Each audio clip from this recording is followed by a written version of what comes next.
സുഹൃത്തെ, ഒരു 5-6 വീഡിയോസ് ഉൾക്കൊള്ളുന്ന ഒരു ചെറിയൊരു വീഡിയോ സീരീസ് തുടങ്ങാൻ പോവാണ്. ലൈഫിൽ സ്റ്റക്കായിരിക്കുന്ന ആളുകൾക്ക് വേണ്ടിയിട്ട്. നല്ല ബിസിനസ് ഐഡിയകൾ ഉണ്ടായിട്ടും ഒന്നും ചെയ്യാൻ കഴിയുന്നില്ല, പലതരം കഴിവുകൾ ഉണ്ടായിട്ടും ലൈഫിൽ ഒന്നും ചെയ്യാൻ കഴിയുന്നില്ല. വെറുതെ വീട്ടിലിങ്ങനെ സ്റ്റക്കായി കിടക്കുന്നു വർഷങ്ങളായിട്ട്. ചിലപ്പോൾ 4-5 വർഷങ്ങളായിട്ടുണ്ടായിരിക്കാം. ചിലപ്പോൾ അതൊരു ലേഡി ആയിരിക്കാം, ചിലപ്പോൾ അതൊരു മെൻ ആയിരിക്കാം. ഇതെന്താ അവർക്ക് സംഭവിച്ചത്? നമ്മൾ അതിനെപ്പറ്റി ഡീറ്റെയിൽഡ് ആയിട്ടൊന്ന് ഇറങ്ങി മനസ്സിലാക്കാൻ പോവുകയാണ്. ഈ വീഡിയോ സീരീസിൻ്റെ കൂടെ നിങ്ങൾ നിന്ന് കഴിഞ്ഞാൽ ഒരു 5-6 വീഡിയോസ് കഴിയുമ്പോഴേക്കും നിങ്ങൾ വെറുതെ സ്റ്റക്കായിരിക്കുന്ന ഒരാളായിരിക്കില്ല, ഒരു പുതിയൊരു പേഴ്സൺ ആയിരിക്കും. നിങ്ങളുടെ ഐഡിയകൾ ഈ സൊസൈറ്റിയിലേക്ക് നടപ്പിലാക്കാൻ പറ്റുന്ന ഒരു പവർഫുൾ ആയിട്ടുള്ള പേഴ്സണായിട്ട് നിങ്ങൾ മാറിയിട്ടുണ്ടാവും. അപ്പോൾ നമുക്ക് സ്റ്റാർട്ട് ചെയ്യാം. ഇത് 1ാമത്തെ വീഡിയോ ആണ്. എന്തുകൊണ്ടാണ് പലരും വർഷങ്ങളായിട്ട് സ്റ്റക്കാവുന്നത്? ഇതിനുള്ള ഒരു മറുപടി ഒരു കഥ പോലെ ഏറ്റവും സിമ്പിളായിട്ടാണ് ഞാൻ ഈ സീരീസ് കൊണ്ടുപോകാൻ ആഗ്രഹിക്കുന്നത്, ഏതൊരാൾക്കും സിമ്പിളായിട്ട് മനസ്സിലാക്കാൻ പറ്റുന്ന രീതിയിൽ. അപ്പോൾ നമുക്കൊരാളുടെ പ്രശ്നമായിട്ട് ഈ കേസിനെ ഞാൻ എടുക്കാൻ പോവുകയാണ്. 30 വയസ്സുള്ളൊരു വ്യക്തി 5 വർഷമായിട്ട് വീട്ടിൽ ഒന്നും ചെയ്യാൻ പറ്റാതെ വെറുതെ ഇരിക്കുന്നു. ഇവർക്ക് ഫാമിലി പരമായിട്ട് അത്യാവശ്യം കാര്യങ്ങളൊക്കെ ഉണ്ട്. ഫുഡ് വീട്ടിൽ നിന്ന് കിട്ടുന്നുണ്ട്. വീട്ടിലുള്ള ആളുകൾ പ്രത്യേകിച്ച് പ്രശ്നങ്ങളൊന്നും പറയുന്നില്ല. ഇത്തരക്കാർ സ്വന്തമായിട്ട് ഇതുവരെ ഒന്നും ഏൺ ചെയ്തിട്ടുണ്ടാവില്ല. എന്നാൽ 4-5 വർഷമായിട്ട് എന്തൊക്കെയോ ചില ബിസിനസ് ഐഡിയകൾ തലയിൽ കിടന്ന് കറങ്ങുന്നുണ്ടാവാം. ഇങ്ങനെ ഡെയിലി വേറെ വന്ന് പോകുന്നുണ്ടാവാം. പക്ഷേ പ്രത്യേകിച്ച് ഒന്നും ചെയ്യാൻ പറ്റുന്നില്ല. ഒരു ദിവസം ഒരു ചിന്ത വരുന്നു, അത് ചെയ്യണം എന്നുള്ള ആഗ്രഹത്തിലേക്ക് നല്ല ആക്റ്റീവായിട്ട് ഇറങ്ങുന്നു. പിറ്റേന്ന് രാവിലെ ആകുമ്പോഴേക്ക് ഇതൊന്നും വേണ്ട എന്നുള്ള രീതിയിൽ തീരുമാനിക്കുന്നു.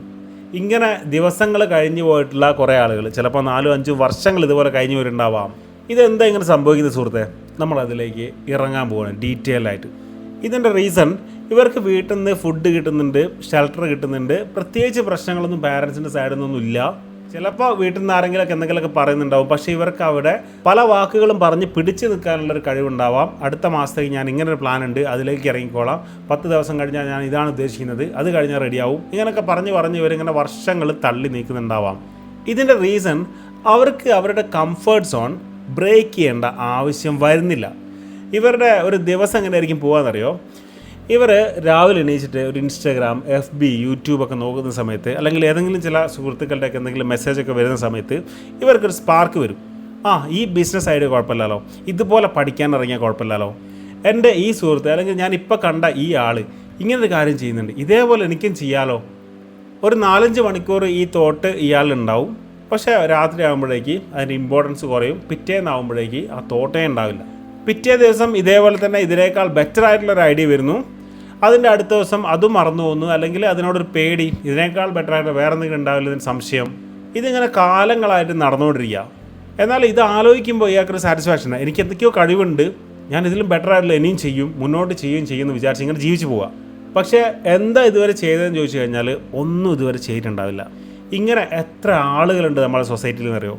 ഒരുപാട് ആളുകളുണ്ട്. ഇവരൊക്കെ അത്യാവശ്യം നല്ല കഴിവുള്ള ആളുകളായിരിക്കും. ഇവരൊക്കെ ഏതെങ്കിലും ഒരു ഫീൽഡിലേക്ക് കൃത്യമായിട്ട് ഫോക്കസ് ചെയ്ത് ഇറങ്ങിയാൽ എത്തേണ്ട ലെവലിലെത്തും. പക്ഷേ ഇവരെ കൊണ്ട് ഇറങ്ങാൻ കഴിയില്ല. ഇവർ ഈ ഓവർ തോട്ട്സിൻ്റെ മുകളിൽ ഇരുന്നിട്ട് വർഷങ്ങൾ നഷ്ടപ്പെടുത്തിയുള്ളൂ. ഇതാണ് നിങ്ങൾ പോലും അറിയാതെ നിങ്ങളുടെ ഉള്ളിൽ നിങ്ങളുടെ എനിമി കളിക്കുന്ന ഒരു കളി. ആ എനിമി ആരാണെന്നറിയോ? നിങ്ങളുടെ ബ്രെയിൻ. ആ ബ്രെയിനിൻ്റെ ഒരു ട്രിക്കി മെത്തേഡാണിത്. ഒരു സുഹൃത്ത് റിയലായിട്ട് ചോദിച്ചൊരു ചോദ്യമാണിത്. ഞാൻ വർഷങ്ങളായിട്ട് ഒന്നും ചെയ്യാൻ കഴിയാതെ വീട്ടിലിങ്ങനെ നിരാശയിൽ ജീവിക്കുകയാണ്, എന്തൊക്കെയോ കഴിവുണ്ട്, പക്ഷെ ഒന്നിനും പറ്റുന്നില്ല. ഇത് ഇയാൾക്ക് എന്ത് ചെയ്യാൻ പറ്റുമെന്നറിയോ? അവിടെയാണ് നമ്മളുടെ പോയിന്റ് കിടക്കുന്നത്. അവിടെയാണ് നമ്മളുടെ ഈ വീഡിയോ സീരീസ് സ്റ്റാർട്ട് ചെയ്യുന്നത്. പലരും വിചാരിച്ച് വെച്ചിരിക്കുന്ന റോങ് തോട്ട് ഉണ്ട്. ഞാനിത് പറയാം, കൃത്യമായിട്ട് മനസ്സിലാക്കുക. നിങ്ങൾ നിങ്ങളുടെ ഐഡിയയിലേക്കോ ആഗ്രഹത്തിലേക്കോ ഇറങ്ങിക്കഴിയുമ്പോൾ നിങ്ങളുടെ സുഹൃത്തുക്കളുടെ മുന്നിലും നിങ്ങളുടെ സൊസൈറ്റിയുടെ മുന്നിലും നിങ്ങളുടെ റിലേറ്റീവ്സിൻ്റെ മുന്നിലും നിങ്ങൾക്ക് ഇപ്പം കിട്ടുന്ന വാല്യൂം റെസ്പെക്റ്റും നഷ്ടപ്പെടുമെന്നുള്ളൊരു പേടി ഉണ്ടാവും, ഇല്ലേ? ഞാൻ പറഞ്ഞ കറക്റ്റ് അല്ലേ? എന്നാൽ നിങ്ങൾക്ക് ഇപ്പം കിട്ടുന്ന വാല്യൂം റെസ്പെക്റ്റൊന്നും നിങ്ങളായിട്ട് ഉണ്ടാക്കിയെടുത്തതല്ല. ഇത് പലർക്കും അംഗീകരിക്കാൻ പറ്റാത്തൊരു ഫാക്റ്റാണ്. നിങ്ങൾക്ക് ഇതിനകത്ത് ഒരു റോളും ഇല്ല. ഇത് നിങ്ങളുടെ പാരൻസോ അവരുടെ പാരൻസോ ഉണ്ടാക്കി വെച്ചൊരു വാല്യൂ ആണ്. സുഹൃത്തെ, നിങ്ങൾക്ക് നിങ്ങളുടേതായ ഒരു ഐഡൻറ്റിറ്റിയും വാല്യൂ ഒക്കെ ഉണ്ടാക്കിയെടുക്കണ്ടേ? അതല്ലേ ശരിക്കും നിങ്ങളാക്കുന്നത്? എന്ന് വെച്ചാൽ നിങ്ങൾക്ക് ഇഷ്ടമുള്ളൊരു ബിസിനസ് ചെയ്യാൻ കഴിയുക, നിങ്ങളുടെ ഫ്രീഡം നിങ്ങൾ അന്വേഷിച്ച് പോവുക, നിങ്ങൾ കണ്ടെത്തുന്ന നിങ്ങളുടെ ഫീൽഡിലുള്ള സുഹൃത്തുക്കൾ, ഇതൊക്കെയല്ലേ യഥാർത്ഥത്തിൽ നിങ്ങളാക്കുന്നത്. അല്ലാതെ നിങ്ങളുടെ പാരൻസ് ഉണ്ടാക്കി വെച്ച എന്തോ ഒരു വാല്യൂ ആണോ നിങ്ങളാക്കുന്നത്? അപ്പോൾ അതിനു വേണ്ടി സ്വയം ഇറങ്ങുക എന്നുള്ളതും ആ മാർഗം കണ്ടെത്തുക എന്നുള്ളതും അല്ലേ ഇതിൻ്റെ ഫസ്റ്റ് സ്റ്റെപ്പ്. ഓക്കെ, നമ്മളുടെ ഫസ്റ്റ് വീഡിയോയുടെ ടോപ്പിക് ഇതാണ്. നിങ്ങൾ എന്താണെന്ന് കണ്ടെത്തുക. ആ ആഗ്രഹത്തിൻ്റെ മുകളിൽ സ്റ്റിക്ക് ഓൺ ചെയ്ത് നിൽക്കുക. ദിവസവും വേറെ വേറെ മാറിയിട്ടുള്ള ചിന്തകൾ വരാതെ അതിൽ തന്നെ കൂടുതൽ ഫോക്കസ് കൊടുക്കുക. നിങ്ങൾക്ക് ഇഷ്ടപ്പെട്ടൊരു ജോലിയോ ഒരു ബിസിനസ്സോ ഉണ്ടെന്ന് വിചാരിക്കാം. പക്ഷേ നിങ്ങളുടെ കൂടെ പഠിച്ച ഒരു സുഹൃത്ത് ചെയ്യുന്നത് വേറെ ഒരു ഫീൽഡിലുള്ള വേറെ എന്തോ ജോലിയാണ്. അതുമായിട്ട് നിങ്ങളുടെ കഴിവുകളെയും ആഗ്രഹങ്ങളെയും കമ്പയർ ചെയ്യുന്നതിൽ എന്തർത്ഥമാണ്? പക്ഷേ ഇങ്ങനെ ആളുകൾ കമ്പയർ ചെയ്യുന്നു. ഫോർ എക്സാമ്പിൾ, സയൻസ് ബാക്ക്ഗ്രൗണ്ട് പഠിച്ച ഒരു വ്യക്തിക്ക് ചിലപ്പോൾ ചെയ്യാൻ ആഗ്രഹമുള്ളത് ബിസിനസ് ആയിരിക്കാം. പക്ഷേ അയാളുടെ സുഹൃത്തുക്കൾ പോയത് ചിലപ്പോൾ എഞ്ചിനീയറിങ്ങിലേക്കോ ഡോക്ടറിലേക്കോ അങ്ങനെയുള്ള കാര്യങ്ങളിലേക്കായിരിക്കാം.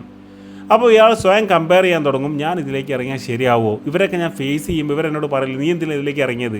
ഇങ്ങനെയുള്ള ചോദ്യങ്ങൾ ഇയാളുടെ സ്റ്റാറ്റസിനെ ബാധിക്കുമോ എന്ന് വിചാരിച്ചിട്ട് ഇയാൾ ഇങ്ങനെ സ്റ്റക്കായിട്ട് നിൽക്കും.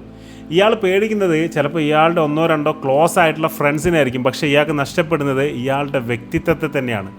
ഓക്കെ, നമുക്കിതിനെപ്പറ്റി ഡീറ്റെയിൽ ആയിട്ട് നെക്സ്റ്റ് വീഡിയോയിൽ സംസാരിക്കാം. Thank you.